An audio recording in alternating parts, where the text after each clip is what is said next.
I don't think that'll stop it. What's up, YouTube? I want to show you just a quick felling job that we're going to do this morning, and then we'll go do something else so I can get a video up this week for you. This is a maple tree that died, and I think I want this for firewood, so I'm going to take that home and park it in front of the house, all cut up into 16s. I wanted to highlight this little job this morning because it's fairly quick and simple, and it's going to shatter into bazillions of pieces, and that's going to be the hardest part of it. What we have here is a pull line that they set with a throw line, and it's doubled. It's 1/2 inch. That's 9,000 pound breaking strength stuff. It's a little bit old, but new. It would technically be good for 18,000 pounds without knot. Anyway, that'll be plenty. We'll pull it over with the excavator. When you're doing these, if you have good command with the excavator, with whatever you're pulling with, you can go halfway on the face cut. Some people are scared of going deep on the face cut because they are worried that it'll somehow tip backwards or something.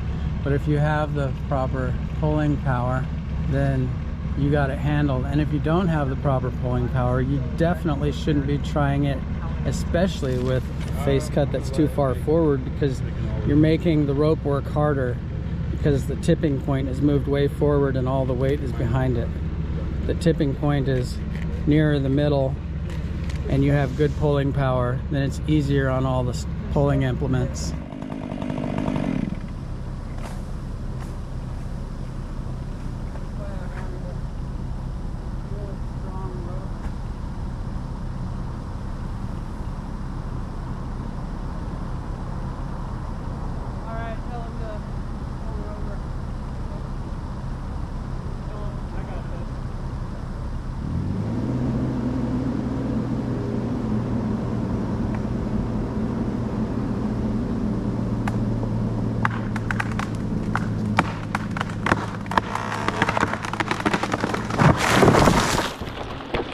So like I forgot to hit record on this camera, but like I was saying, it's all about, the hardest part of this job is all the crumblies that we're gonna have.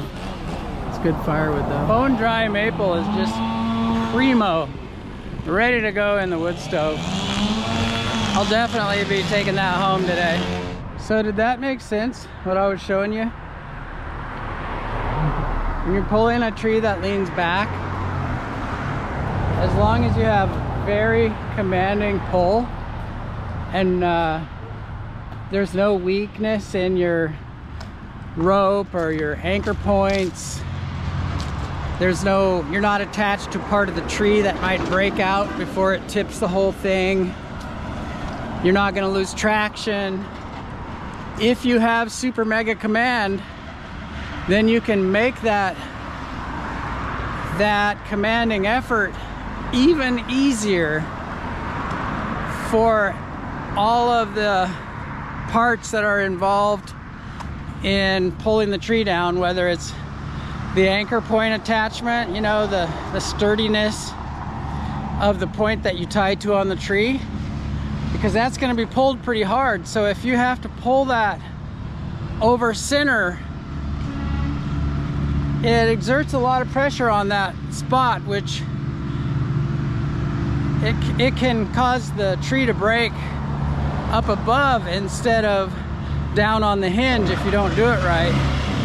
And that's horrible, because if it does, then the rest of the weight falls back and would go on the house or whatever. I hope I'm making myself clear, but if you have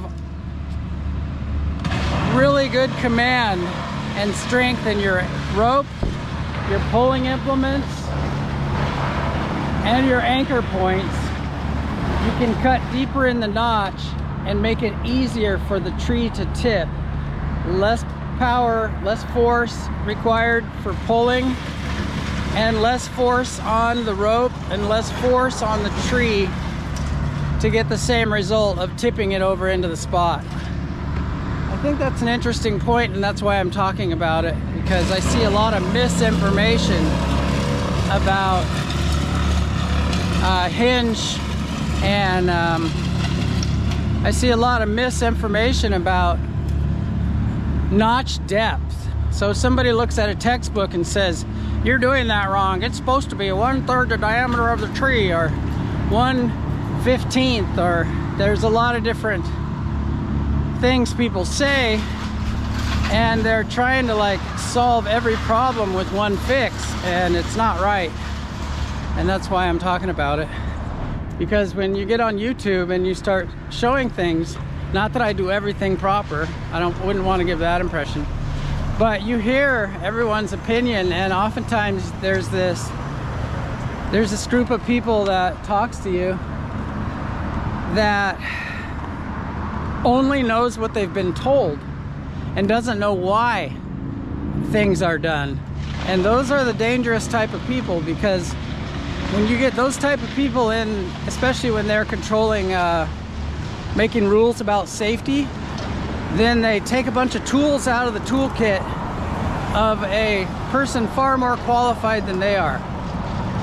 So it's dangerous. Misinformation with regard to tree work and tree felling and safety, and probably every other tradesman group that there is dangerous. And worse than that, it's annoying.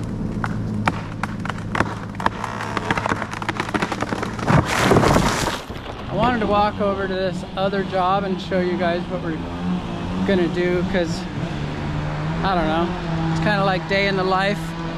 It's kind of cool when there's two jobs close to each other. Knock some of the transition time out of your day. Job is like 6 blocks away, but I find that my lower back likes to walk. I won't balk at a 6-block walk and talk that rocks in my socks. I'll take you guys with me. So this limb was hanging when I looked at it a couple weeks ago, but she was in the hospital and we had a little bit of a phone tag thing happening.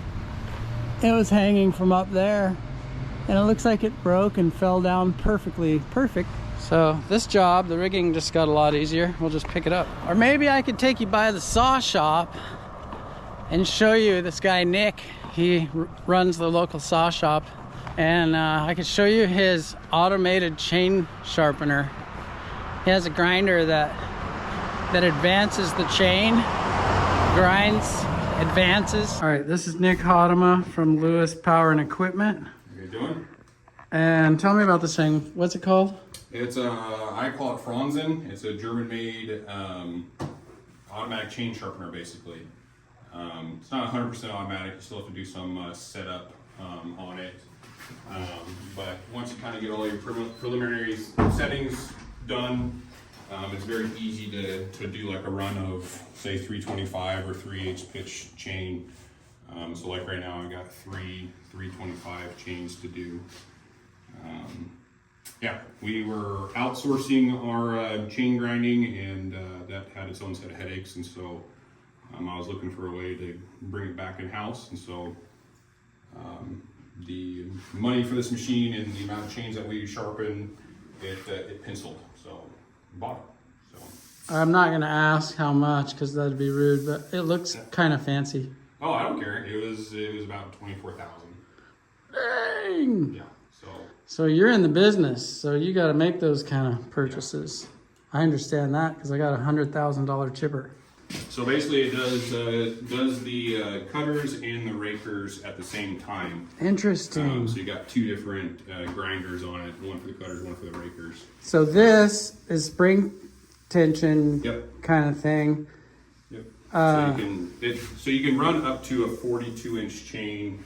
I think it's 42. 42 on this, the way it is, but then they also make adapters and stuff that you can actually run a lot longer chain on. We don't really do very many chains that big. Most guys that are running that size chain are sharpening themselves.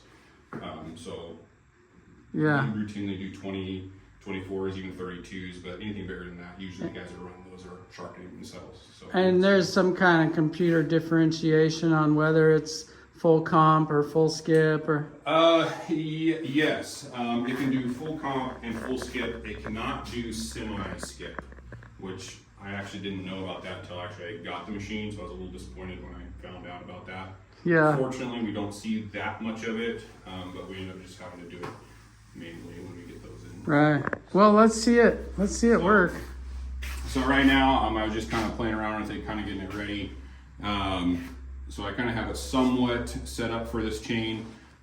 It's the way you adjust it is almost identical to like a machine like this. Whereas like you adjust this one, this takes off is how much it pulls off the tooth or grinds off the tooth. It's basically the in and out of the chain. I don't know what the proper terminology is.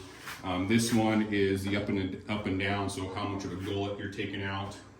And then this one obviously is your rakers. You're just setting the height of the rakers. So when you're done, this chain is uniform. Yes. And if the tooth was, if you had a tooth that was hit and it was a lot more diminished, then that tooth might not get sharpened. Absolutely. I usually take the chains, just kind of spin them through here real quick, just to kind of see if there's anything that are really hammered. I'm not a huge fan if one tooth is, let's say half the tooth is gone.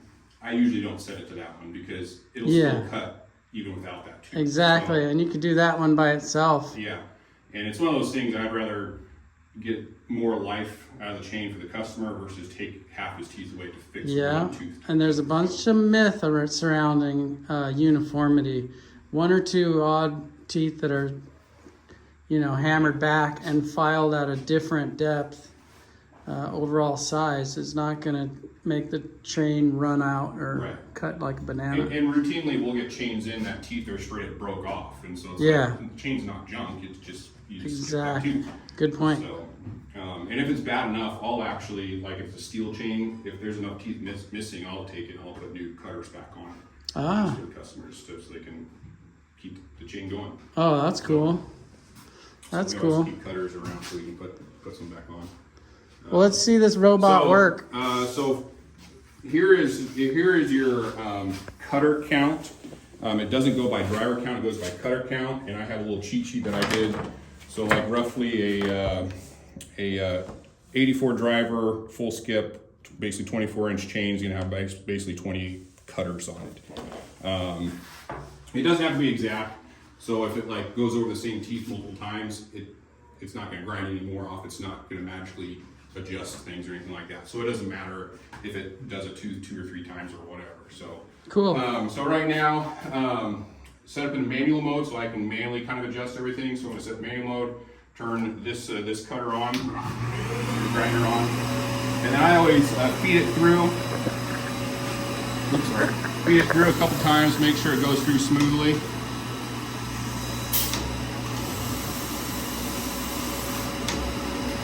Make sure everything's working there.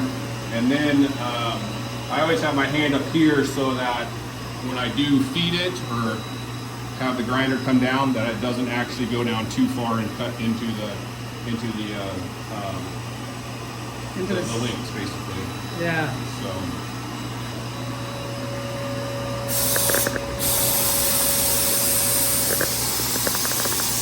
So basically, and so once I know it's not going to go too deep, now I can adjust it to where I want it. Like that.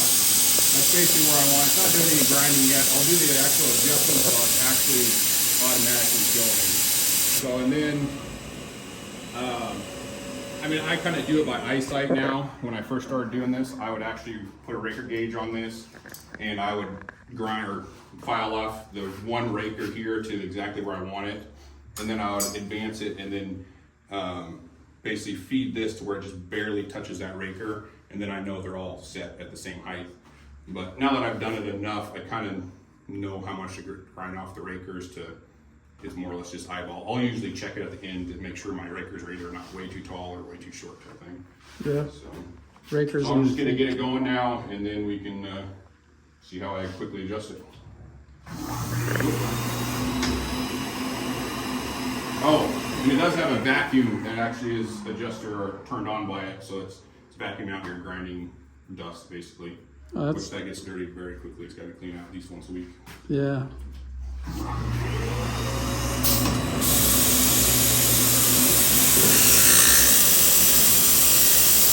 And this chain is actually pretty bad, so I'll actually go around probably twice on it.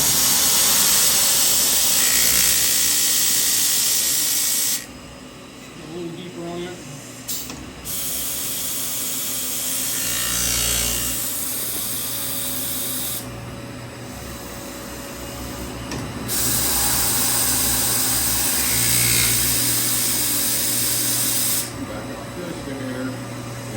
do the depth gauge.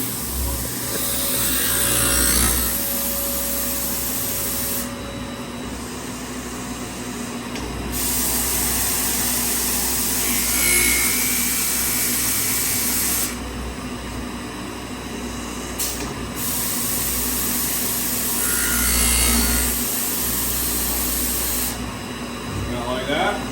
And now that it's pretty much all set where I want it, you just hit this button right here and it'll reset the counter, so it'll do the full 43 cutters. Which on that chain there's actually only 40 cutters, but 43 is close enough. And now I can just walk away and come back to it whenever. Cool. But this one, that chain's in rough enough shape. I'll go over it twice so I don't burn the tooth by doing it once with a big cut. I was gonna ask about that. Yeah. So supposedly this machine will take up to 3 millimeters off at a time, but in my experience, if you're taking off that much off the cutter, it's burning the tooth. Yeah.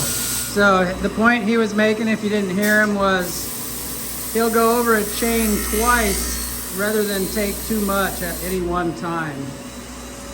Because if you overheat the tooth, it messes up the hardness.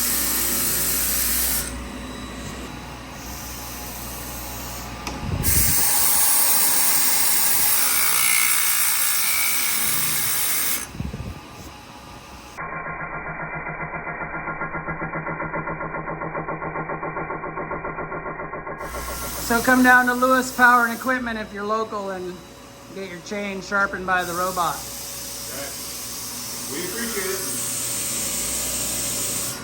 Thanks, Nick. Yeah, thank you. I was sitting there waiting to ask him, you know, like, hey, how do you guarantee you don't overheat the teeth? Because sometimes people, when they grind, they get in a hurry and they heat up the tooth too much, and that messes up the hardness of the tooth, which makes it nearly impossible to touch it up with a hand file later. Anyway, so while we were there talking, he brought it up. He brought up that he would have it go over a chain twice if it needed more attention. Like he would just get it all set up the way he wanted it, have it go over the chain once so that it's not taking too much out of each pass, and then he would run it again in order to get into that and get that corner really nice and not overheat the tooth too much. The reason I'm mentioning that is because what's the word?